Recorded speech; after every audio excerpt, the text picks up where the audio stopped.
thinking about the different ways we can potentially represent time and how that can alter the way we think about time can also be relevant to how we choose to live our lives, what we value, and so on. I look at reimagining futures, challenging existing presuppositions, and creating work which will lead to discussion, discourse, and conversation. Primarily work on the philosophy of mind, particularly working on nature of consciousness and temporal experience and representation, but also on philosophy of action and metaphysics. If you were to type that into Google, what is the time, it will give you a very exact answer to that, and it will tell you it's now 3:16 p.m. Where you are. If you remove the word "the" from that search and you just ask what is time, then you're in a whole realm of confusion and paradoxes and a whole kind of spectrum of answers. So it's moving from what would be Newton's absolute time to Einstein's relative time. So as a start point for this project and working with Matt, it was kind of looking at the spectrum of time, the kind of the grey areas between the black and white and what would be the absolute time that we're so used to on watches.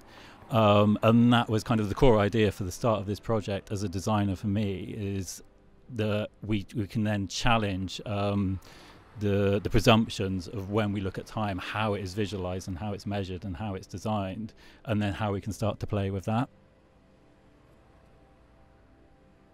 One of the things that playing with the design of watch faces does for us is that it helps to bring out what is conventional in our ways of thinking of time, but also what's perspectival, and that's easily missed.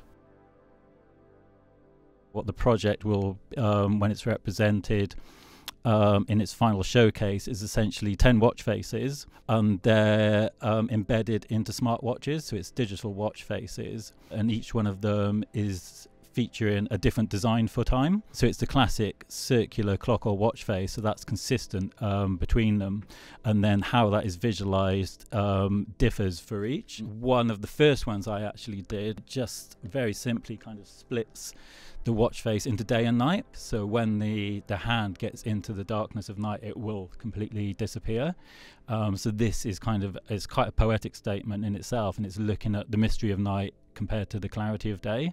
You get this kind of sense of the kind of organic nature of time as well, how it does flux and wane over days and seasons and months.